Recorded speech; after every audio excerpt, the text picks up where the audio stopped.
Сіз бай бола аласыз. Джозеф Мёрфи. Үшінші тарау. Білім ол байлық. Сіздің ішіңізде шексіз күш пен даналық бар. Солардың арқасында сіз кез келген проблеманы шеше аласыз. Өмірдің қиындықтарын жеңе аласыз. Сіз жеңу үшін, табысқа жету үшін жаралғансыз.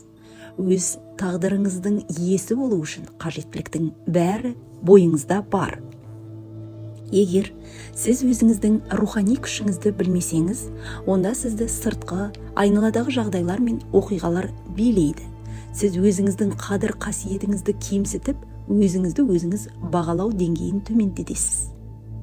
Басқаша айтсақ, білімнің жетіспеуінен сіз сыртқы жағдайлардың күшін көбейтесіз. Сол себепті ішкі күштеріңізді пайдалана алмайсыз. Демек, бақытқа, денсаулыққа, қуанышқа апаратын жолға шыға алмайсыз. Білім оған үлесақы әкелді.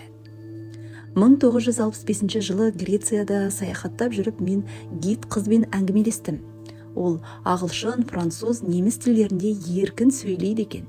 Сол тілдердің оның жақсы білетіндігі біздің топтағы бір турист әйелді қатты қызықтырды. Ол қызға өзіне компаньон болуын өтінді. Франция, Германияға саяхат жасаған кезде, сонымен қатар Нью-Йорктағы 3 баласының гувернанткасы болуына шақырды. Айына $400 жалақы. Отбасында тамақтанып тұруы бар. Бұл қыз гидтің айтуынша, оның фирмасында оған күніне 100 драхм, $300 төлейді екен. Жоғарыда айтылған мүмкіндік оған ғажап түс сияқты болып көрінді. Себебі ол көп жылдар бойы Америкада тұруды армандаған екен. Енді оның тілегі орындалуы мүмкін еді. Ең қызығы, бұл жас қыз өзінде әдетке айналдырған екен. Күнде қасиетті Дева Марияға шоқынып, одан жалақысының көбеюіне және Америкаға саяхат жасауын тілейтін. Әрине, бұл ойлар әрқашан оның санасының астыңғы қабатында болды, подсознание. Ақырында осындай нәтижеге қол жеткізді. Парацельс айтқан екен: не нәрсеге сенсеңіз, сол болады. Байлықты алдын ала болжау. Мен Англия, Германия, Ирландия, Грецияда дәрістік саяхатта болдым. Оның үстіне әрбір мемлекетте 7 күн мен демалдым. Ирландияда мені 24 жастағы сауда агенті өзінің үйіне қонаққа шақырды. Ол шарап жасайтын компанияда жұмыс істейді екен. Тамаша жас әйелі бар екен. Әңгімесінде ол маған фирмасында ең басты сауда агенті болатынына болжау жасаған екен. Енді бәрі нақты солай болды. Оны Дублинге басқармаға шақырып, оған ресми жағдайда алтын сағат берілді және жалақысы көтерілетіні айтылды. 3 жыл бойы сату көлемінен ол бірінші орын алған. Бұл жас маман әрқашан кешікке ұйқыға кетерде өзіне былай дейді екен: мен көрнекті сауда агентімін және үлкен мөлшерде өтемақы аламын. Содан кейін ол көз алдына әйелі құттықтап жатқанын елестететін. Ол үлкен қызығушылықпен менің «Управляйте своей судьбой» деген кітабымды оқыған екен. Сол кітаптың арқасында өмірінде көп өзгеріс болған. Бұл жас жігіт менің туысым еш уақытта ешкіммен бақталасқан жоқ. Оның табысқа жетуіне санасының астыңғы қабатындағы идея «мен көрнекті сауда агентімін» деген көмектесті. Санасына терең бойлаған осы ой осылайша орындалды. Білім есіктің бәрін ашады. Грецияда Аполлон ғибадатханасына барғанымда бір жас грек қызын көрдім. Қолтығында кітап бар. Кітап маған таныс болып көрінді. Байқасам, ол менің «Чудеса динамики разума» деген кітабым екен. Мен ол қыздың қасына барып, өзімді таныстырдым. Ол маған көптеген сұрақтар қойды. Оның негізгі тілегі Америкаға бару екен. Бірақ Афинадағы Американың елшілігінде оған былай деп жауап берді: көшуге тілек білдірген адамдар саны өте көп. Сол себепті оның арманы тек бірнеше жылдан кейін орындалуы мүмкін. Мен сіздің кітабыңызда көрсетілген әдістерді қолдандым. Соның арқасында барлық сұрағыма жауап алдым. Қалғаны Америкаға эмиграция жөнінде. Әрқашан терең сеніммен ол былай дейтін: шексіз интеллект маған Америкаға жол ашады. Құдай жолымен Адам жол жоқ десе, Құдай жол бар дейді. Мен ол қызға өзімнің жақсы танысым адвокат әйелге хат жазып бердім. Ол хатта мен былай деп түсіндірдім. Бұл қыздың Нью-Йоркте әпкесі тұрады. Көп жылдар бойы кәсіпкерлікпен шұғылданады. Қазір оның денсаулығы нашарлады, сол себепті оған көмек көрсетуге сіңлісі керек. Ал ол Грецияда тұрады. Адвокат дереу бәрін біліп, ол қызға хат жазды, қандай шаралар заңды түрде ол қолдану керек, Америкаға бару үшін соны түсіндіріп берді. Осы тарауды жазып отырғанымда Афинадағы грек қызынан хабар алдым. Сізбен кездесуге мүмкіндік болған жоқ, бірақ сіздің дәрісіңізді тыңдап, сіз Америкадан келген дін қызметшісі екеніңізді түсіндім. Мен үшін айтылған сөздеріңізді ұқтым депті. Бұл қыз өзінің тілегі орындалатынына ешбір күмән келтірген жоқ. Оның табандылығы, батылдығы оған дивиденд үлесақы әкелді. Самолетте стюардесса оған менің «Чудеса динамики разума» деген кітабымды сыйлады. Сіздің ағылшын тіліңізді жақсартуға көмектеседі. Оған дейін Америкаға да келіп қаламыз деді.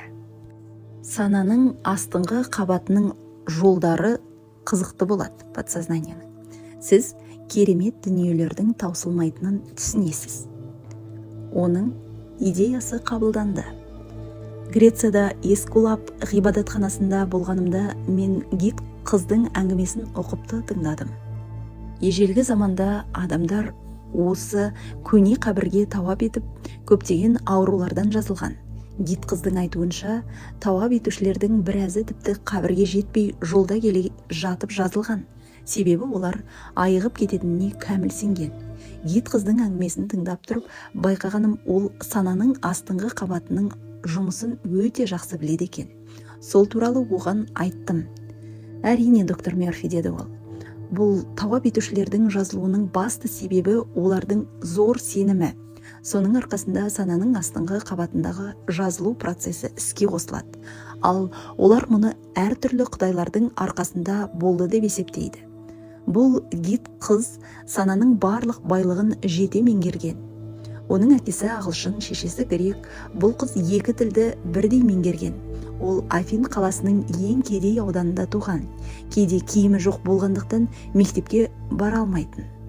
Әрқашан ол Құдайға өзінің тілегін айтатын, осы тығырықтан шығу идеясын білгісі келетінін. Идея басына ойламаған жерден келді. Америкалық балаларға грек тілін үйрету. Сол идеяның арқасында ол мұнай компаниясының администраторының әйеліне барып, өзінің қандай көмек бере алатынын айтты. Ол әйел оны қолдап, не деген тамаша ой деді. Қызға тәуір жалақы беретін болды. Оны өзімен бірге Америкаға және басқа мемлекеттерге апарды. Барлық шығынын өзі төлеп. Қазір бұл гид қыз тәуелсіз өмір сүреді. Бай, бірақ туристерге ежелгі Греция туралы әңгіме айтуды жақсы көреді. Тамаша зәулім ғибадатханалар, аралдар, қасиетті жерлер туралы. Ол өзінің ойына жай ғана қараған жоқ, дереу іске кірісті. Идея сізді жақсылыққа итермелейтінін дәлелдеді. Еш уақытта идеяларыңызды ұмытпаңыздар. Бұл шындық болу үшін тым жақсы екен демеңіз.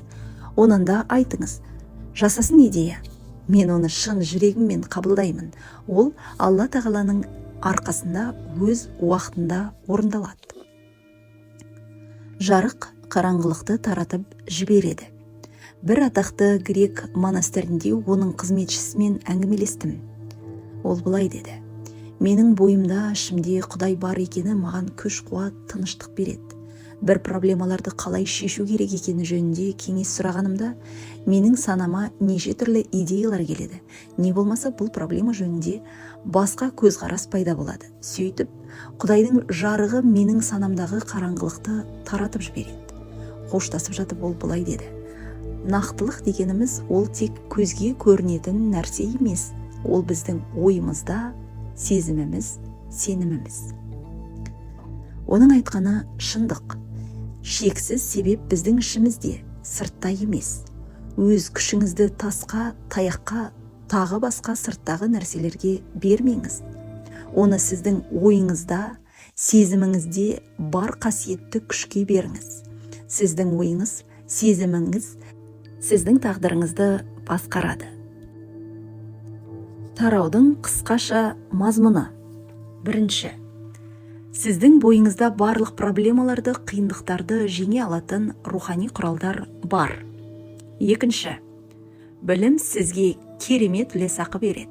Мысалы, шет тілін білу сізге байлыққа, саяхатқа, тағы басқа тамаша нәрселерге жол ашады. Үшінші, сіздің өзіңізді өзіңіз бағалау сіздің санаңыздың астыңғы қабатына қозғалыс береді. Соның арқасында сіз өзіңізді кім деп сезінсеңіз, сол боласыз. Төртінші, білім кез келген жабық есікті ашады. Адам шығатын жер жоқ десе, ішіңіздегі шексіз ақыл айтады. Мен саған есікті аштым. Оны ешкім жаба алмайды. Откровение Иона Богослава, 3, часть 8. Сол ішкі басшылыққа сеніңіз, егер дұға оқысаңыз, керемет нәрселер өміріңізде болады. Бесінші, өзіңізді өзіңіз бағалауды өзгертіңіз. Сіздің жаңа көзқарасыңыз сізге жаңа байланыстар, керемет байлықтар әкеледі. Алтыншы, сіз басқа адамның ісіне жауап бермейсіз. Басқа адамға сіз тек махаббат пен тілектестік бере аласыз. Жетінші, сіздің санаңызда пайда болған жаңа идеяны қолдаңыз. Оны әрі қарай дамытыңыз. Және ол идея сіздің өміріңізге байлық әкелетініне сеніңіз. Сегізінші, егер сіз қиын жағдайға тап болсаңыз, жақсылап ойланыңыз. Ол проблемаға жаңа көзқараспен қараңыз. Есіңізде болсын. Жарық қараңғылықты таратып жібереді.